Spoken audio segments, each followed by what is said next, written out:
আসসালামু আলাইকুম। সংবাদে আপনাদের সবাইকে স্বাগত। সংবাদ শিরোনাম। টানা বৃষ্টি আর উজানের ঢলে তিস্তাপাড়ের বিস্তীর্ণ এলাকা প্লাবিত। রংপুর লালমনিরহাটের অন্তত 40,000 পরিবার পানিবন্দী। বিগত কয়েক বছর তুলনায় আজকের যে পানিটা চলে আসছে এটা সর্বোচ্চ পরিমাণে। সকাল থেকে কোনো খাইতে পারি নেই, পানির উপরে বসিয়েছি, হাঁটি বেরবার নেছি। বিকেল 4টার থেকে পানিবন্দী আমরা, আমাদের বিছনা পাতি সব কিছু ভিজে, থাকার কোনো উপায় নেই। যমুনা আর ব্রহ্মপুত্রের ভাঙনে নিঃস্ব জামালপুরের বহু পরিবার। হুমকির মুখে ছোট বড় স্থাপনা। স্থায়ী প্রকল্পের কথা বলছে পানি উন্নয়ন বোর্ড। রাস্তা এবং ব্রিজ কালভার্টগুলা এবং কমিউনিটি ক্লিনিক একবারে হুমকির মুখে। আমার চোখের সামনে 5টা এলাকা এবং গ্রাম বিলীন হয়ে গেছে। ভিটে বাড়ি সব নিচে তো নিচে, এখন ফসল আবাদ করছি, এগুলো সব নিয়ে যাচ্ছে। সাভারের আশুলিয়া গার্মেন্টসে আগুন, 4 ঘন্টার চেষ্টায় নিয়ন্ত্রণে আনে ফায়ার সার্ভিস। তিস্তার পানিতে আবারও প্লাবিত লালমনিরহাট ও রংপুরের নিম্নাঞ্চল। পানিবন্দী হয়ে পড়েছে অন্তত 40,000 পরিবার। চরম ভোগান্তি পোহাতে হচ্ছে তাদের। রোববার সন্ধ্যা থেকে প্লাবিত হতে থাকে তিস্তাপাড়ের নিচু এলাকা। লালমনিরহাটে আজ পানি কমতে থাকলেও ভাটিতে বাড়ছে। আর রংপুরে কাউনিয়া সেতু পয়েন্টে বিপদসীমার 20 সেন্টিমিটার উপর দিয়ে বইছে তিস্তার পানি। কোথাও কোমর সমান, কোথাও বা হাঁটু পানি। বানের জলে ভাসছে তিস্তাপাড়ের জনপদ। এ নিয়ে চলতি বছর পঞ্চমবারের মতো ডুবল রংপুরের নিম্নাঞ্চলের বিস্তীর্ণ এলাকা। টানা বৃষ্টি আর উজানের ঢলে কদিন ধরেই বাড়ছিল তিস্তার পানি। শঙ্কা ছিল প্লাবনের। রোববার সন্ধ্যা থেকেই বানের জল ঢুকতে থাকে গঙ্গাচড়া, কাউনিয়া ও পীরগাছার নিচু এলাকায়। 3 উপজেলার 14 ইউনিয়নের অন্তত 20,000 পরিবার পানিবন্দী হয়ে পড়ে। গ্রামীণ সড়ক তলিয়ে যাওয়ায় ব্যাহত হচ্ছে যান চলাচল। ভোগান্তিতে বাসিন্দারা।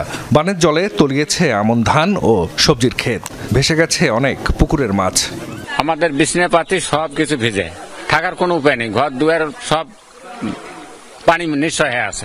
গরু ছাগল থইতেও অসুবিধা হয়, শুইতেও অসুবিধা হয়, বাচ্চা কাচ্চা নিয়ে বেড়াইতেও অসুবিধা হয়। সকাল থেকে কোনো খাইতে পারি নেই, পানির উপরে বসিয়েছি, হাঁটি বেরবার নেছি। খুব অবস্থা খারাপ হয়ে গেছে। কতবার আবেদন করছি, কিন্তু একটা বেড়ি বাঁধিবার মতো আমাদের কেউ ক্ষমতা নাই। তিস্তাপাড়ের আরেক জেলা লালমনিরহাটের নিম্নাঞ্চলেও ঢুকেছে বানের পানি। পাটগ্রাম, হাতিবান্ধা, কালীগঞ্জ, আদিতমারি ও সদরের 12 ইউনিয়নের প্রায় 20,000 পরিবার পানিবন্দী। বাসাবাড়িতে পানি ঢোকায় দুর্ভোগ পোহাতে হচ্ছে বাসিন্দাদের। বানের জলে ডুবেছে বিভিন্ন ফসল। হঠাৎ করে পানি ছেড়ে দেয়, রাস্তাঘাট তলে গেছে, বাড়িঘাট ডুবে গেছে, আঁকা সব তলে গেছে।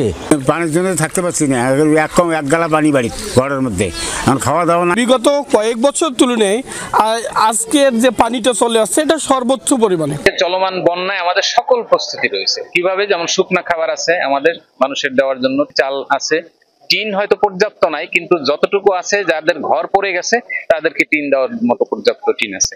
এছাড়া গাইবান্ধা ও কুড়িগ্রামের তিস্তা অববাহিকার চলাচলও প্লাবিত হয়েছে। তিস্তা ব্যারেজের 44টি জলকপাট খুলে দিয়ে পানির প্রবাহ নিয়ন্ত্রণ করছে পানি উন্নয়ন বোর্ড। কুড়িগ্রামের নাগেশ্বরীতে দুধকুমার নদে উজানের ঢলে ভেসে আসা গাছের গুড়ি সংগ্রহ করতে একজন নিখোঁজ হয়েছেন। সকালে উপজেলার খেলার ভেটে এলাকায় এই ঘটনা ঘটে। স্থানীয়রা জানায় ভেসে আসা গাছের গুড়ি ও কাঠ সংগ্রহ করতে নদে নামেন মনসুর আলী। এসব তীব্র স্রোতের তোরে তিনি ডুবে যান। স্থানীয়রা খোঁজাখুঁজি করে সন্ধান না পেয়ে ফায়ার সার্ভিসে খবর দেন। পরে ডুবুরি দল গিয়ে উদ্ধার তৎপরতা শুরু করে। উপজেলার নির্বাহী কর্মকর্তা জানান, উজানের ঢলে বাড়ছে দুধকুমার নদের পানি, সেই সাথে স্রোতে ভেসে আসছে গাছের গুড়ি ও কাঠ। এসব সংগ্রহ করছে স্থানীয়রা।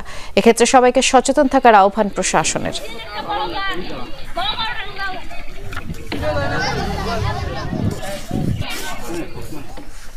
যমুনা ও ব্রহ্মপুত্র প্রধান নদী দুটি ভাগ হয়েছে জামালপুরের দেওয়ানগঞ্জ ও বকশীগঞ্জ উপজেলায়।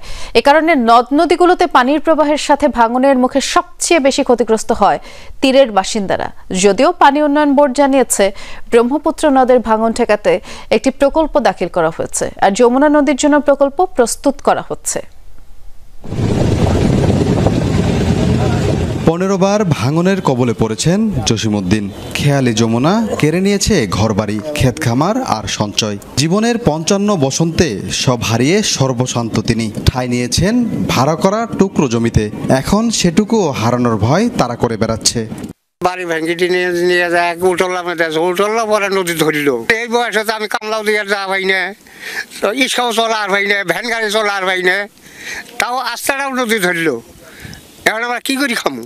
এই গল্প শুধু জসিমউদ্দিনের নয়, জামালপুরের দেওয়ানগঞ্জ ও বক্সিগঞ্জের নদী ভাঙা মানুষের। যমুনার খোলাবাড়ি থেকে বরখাল পর্যন্ত প্রায় 7 কিলোমিটার এলাকায় ভাঙন তীব্র হয়েছে, বিলীন হয়েছে একরের পর একর ফসলি জমি। হুমকিতে পড়েছে সড়ক, স্কুল ও কমিউনিটি ক্লিনিক সহ বিভিন্ন স্থাপনা। দেওয়ানগঞ্জ থেকে নৌ থানা পর্যন্ত খোলাবাড়ি, এই রাস্তা এবং ব্রিজ কালভার্টগুলা এবং কমিউনিটি ক্লিনিক একবারে হুমকির মুখে। কোন প্রদর্শনী প্লেট আমরা দেখতে চাই না। এই প্রদর্শনী করতে করতে আমার চোখের সামনে প্রায় 4 থেকে 5টা এলাকা এবং গ্রাম বিলীন হয়ে গেছে। মরিচে বুনবো আমরা, এই মরিচের ক্ষেত এগুলো সব ভেঙে নিতেছে। প্রায় আপনার 20 একর জমি অলরেডি চলে গেছে আমাদের। এছাড়া ব্রহ্মপুত্র নদের ঝালুরচর থেকে ফারাজিপাড়া পর্যন্ত 6 কিলোমিটারের বিভিন্ন স্থানে ভাঙনের কারণে ঘরবাড়ি সরিয়ে নিচ্ছে স্থানীয়রা। ভাঙন ঠেকানোর দাবি জানিয়ে মানববন্ধন সহ বিভিন্ন কর্মসূচি পালন করেছেন ভুক্তভোগীরা। ভিটে বাড়ি সব নিচে তো নিচেই, এখন ফসল আবাদ করছি, এগুলো সব নিয়ে আছে। আমরা এই কাঁচা ধান কেটে এখন গরুকে খাওয়ান লাগতেছে, আর না কাটলে তো মনে হয় যে নদী নিয়ে যাবো গা, ভিটা বাড়ি সম্পূর্ণ নিয়ে গেছে গা। ব্রহ্মপুত্রের ভাঙন ঠেকাতে একটি প্রকল্প মন্ত্রণালয়ে দাখিল করা হয়েছে, আর যমুনা নদীর জন্য প্রকল্প প্রস্তুত করা হচ্ছে বলে জানিয়েছে পানি উন্নয়ন বোর্ডের কর্মকর্তা। ব্রহ্মপুত্র অংশে আমরা 5.5 কিলোমিটার ইতিমধ্যে তীর প্রতিরক্ষার জন্য, নদী শাসনের জন্য একটি প্রকল্প আমরা দাখিল করেছি। পাশাপাশি এই দেওয়ানগঞ্জের ডাউনে যমুনা নদীর 3টি পয়েন্ট মিলিয়ে প্রায় 7.5 কিলোমিটার, সেইটার শাসনের জন্য ইতিমধ্যে আমরা একটি প্রকল্প আমাদের প্রস্তুত প্রক্রিয়াধীন রয়েছে। জামালপুরের অংশে যমুনার 93 কিলোমিটার ও ব্রহ্মপুত্রের 108 কিলোমিটার তীর রয়েছে। এবছরের ভাঙনে বিলীন হয়েছে শতাধিক ঘরবাড়ি সহ বিস্তীর্ণ ফসলি জমি। সাভারের আশুলিয়ায় একটি পোশাক কারখানায় অগ্নিকাণ্ড হয়েছে, তবে এতে কেউ হতাহত হয়নি। দুপুর 12:15টার দিকে পলমল গ্রুপের আয়েশা ক্লথিং কারখানার 2য় তলায় আগুন লাগে, মুহূর্তে তা ছড়িয়ে পড়ে। সময় কর্মরত শ্রমিকদের মাঝে আতঙ্ক ছড়ায়। প্রথমে কারখানার লোকজনই আগুন নিয়ন্ত্রণের চেষ্টা করে, পরে খবর দেওয়া হয় ফায়ার সার্ভিসে। একে একে ছুটে যায় 9টি ইউনিট। প্রায় 4 ঘন্টার চেষ্টায় নিয়ন্ত্রণে আসে আগুন। ক্ষয়ক্ষতির পরিমাণ এখনো নিশ্চিতভাবে জানাতে পারেনি কারখানা কর্তৃপক্ষ। ফায়ার সার্ভিস জানিয়েছে তদন্তের পরেই জানা যাবে আগুন লাগার কারণ। এরকম আমার জানা মতো নয়, কারণ আগুন তো অনেক সব লোক আগে বের হয়ে গেছে, সিকিউরিটি চেক করা হয়।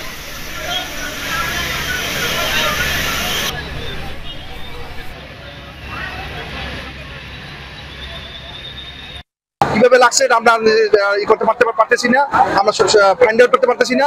আমরা দেখবো কিভাবে লাগছে, আমরা চেষ্টা করতেছি আগুন নিবানোর জন্য। আমরা যখন উপরে কাজ করতেছিলাম হঠাৎ দেখি অনেক ধোঁয়া আসতেছে আর এলাম বাজতেছে, তখন আমরা নিচে নামে এসেছি সবাই। আমরা আপ্রাণ চেষ্টা করতেছি যেন আগুনটা না ছড়া যায় এবং আগুনটাকে সীমাবদ্ধ রাখার জন্য। তবে ভাই নির্বাপন করতে সময় লাগবে।